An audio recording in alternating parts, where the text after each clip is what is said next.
ದಿನ.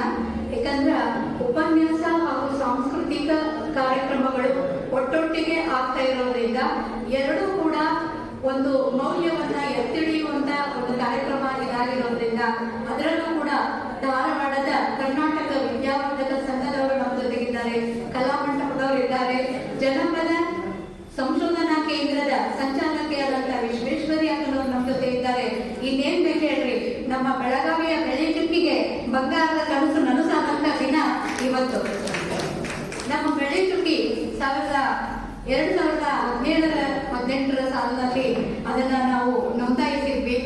ಅವತ್ತು ನೋಂದಾಯಿಸಬೇಕಾದ್ರೆ ನನ್ನ ಮನಸ್ಸಿನ ಕನಸು ಒಂದೇ ಆಗಿತ್ತು, ಯಾರಿಗೆ ವೇದಿಕೆ ಇಲ್ವೋ, ಯಾರು ನಮ್ಮ ಏಜಿನವರು 40 ಆಚೆ ಇರೋರು ಯಾವುದೇ ಒಂದು ಕಾರ್ಯಕ್ರಮಕ್ಕೆ ಹೋಗದಂತ ಪರಿಸ್ಥಿತಿ ಒಳಗ ಮನೆಯೊಳಗನ ಒಂಥರ ಬೇಜಾರು ಮಾಡ್ಕೊಂಡು ಅಥವಾ ಹೆಂಗ್ ಹೋಗೋದು, ಹೊರಗ ವೇದಿಕೆ ಮೇಲೆ ಹೆಂಗ್ ಹೋಗೋದು, ಒಳಗೊಂಥರ ಏನೋ ಹೆದರಿಕೆ ಇಟ್ಕೊಂಡು ಇರ್ತಾ ಇದ್ರು.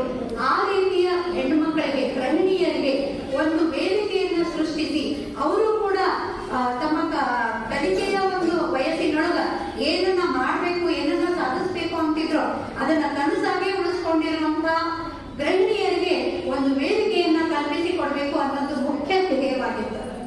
ಅದಾದ ನಂತರ ಎರಡನೇದೇನಪ್ಪ ಅಂತಂದ್ರ, ನನಗ ಯಾಕೋ ಏನು ನಾವು ಕನ್ನಡ ಶಾಲೆಯೊಳಗೆ ಕಲಿತದ್ರಿಂದ ಕನ್ನಡ ಅಂದ್ರೆ ಬಹಳ ಪ್ರೀತಿ. ಆದ್ರಿಂದ ಕನ್ನಡದಲ್ಲಿ ದಾಸವಾಣಿಗಳನ್ನ, ವಚನ ಸಾಹಿತ್ಯವನ್ನ, ಕನ್ನಡದ ಕವಿಗಳ ಭಾವಗೀತೆಗಳನ್ನ, ಕನ್ನಡದ ಅರಸರುಗಳ ಬಗ್ಗೆ, ಕನ್ನಡದ ಶಿಲ್ಪಕಲೆಯ ಬಗ್ಗೆ, ಕನ್ನಡದ ಇತಿಹಾಸದ ಬಗ್ಗೆ ಇಡಿಯಾಗಿ ಹೇಳಬೇಕು ಅಂದ್ರ ಕನ್ನಡದ ಸಂಸ್ಕೃತಿಯ ಬಗ್ಗೆ, ನಮ್ಮ ನೆಲದ ಸಂಸ್ಕೃತಿಯ ಬಗ್ಗೆ ಅನಾವರಣಗೊಳಿಸ್ತೀವಿ ಅಂದಾಗ ವೇದಿಕೆಗಳು ಸಿಗೋದಿಲ್ಲ. ಆದ್ರಿಂದ ನಾನೇ ಒಂದು ಬೆಳ್ಳಿ ಚುಕ್ಕಿ ಸಾಂಸ್ಕೃತಿಕ ಅಕಾಡೆಮಿ ಅನ್ನೋ ಒಂದು ಅಕಾಡೆಮಿಯನ್ನ ಸ್ಥಾಪಿಸಿ ಮೊದಲೆಲ್ಲರೂ ನಾವು ಕೈಯಿಂದ ದುಡ್ಡಾಗಿ ಈ ಕಾರ್ಯಕ್ರಮಗಳನ್ನ ಮಾಡ್ತಾ ಇದ್ವಿ. ಇವತ್ತು ಅನುದಾನಿತ ಕಾರ್ಯಕ್ರಮಗಳನ್ನ ಮಾಡುವ ಮಟ್ಟಕ್ಕೆ ನೀವೆಲ್ಲ ನಮ್ಮನ್ನ ಬೆಳೆಸಿದ್ದೀರಿ. ತಮ್ಮೆಲ್ಲರಿಗೂ ತುಂಬ ಹೃದಯದ ನಮಸ್ಕಾರಗಳು. ಹೆಚ್ಚಿಗೆ ಏನನ್ನು ಮಾತನಾಡೋದಿಲ್ಲ. ನಮ್ಮ ಸಾಧನೆಗಳು ಏನೇ ಇದ್ರೂ ಕೂಡ ನಾವು ಸಾಧಕಿಯರಾಗಿ ಅದನ್ನ ಮಾಡಿ ತೋರಿಸ್ಬೇಕೇ ವಿನಃ ಮಾತಾಡಿ ತೋರಿಸೋದ್ರಲ್ಲಿ ಏನೂ ಅರ್ಥ ಇಲ್ಲ. ತಮ್ಮಂತ ಕಲಾಭಿಮಾನಿ ದೇವರುಗಳ ಆಶೀರ್ವಾದ ಒಂದನ್ನ ಮಾತ್ರ ನಾನು ಹೇಳ್ತೀನಿ.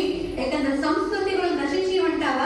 ಆದ್ರಿಂದ ಈ ಡಿಜಿಟಲ್ ಯುಗದೊಳಗ ನಮ್ಮ ಗ್ರಾಮೀಣ ಸಂಸ್ಕೃತಿ ಬೆಳಿಬೇಕು, ನಮ್ಮ ಜನಪದ ಸಂಸ್ಕೃತಿ ಬೆಳಿಬೇಕು ಅನ್ನೋ ನಿಟ್ಟಿನೊಳಗ ನಾಡು ನುಡಿ ಸಂಸ್ಕೃತಿಯನ್ನ ಪೋಷಿಸಬೇಕು.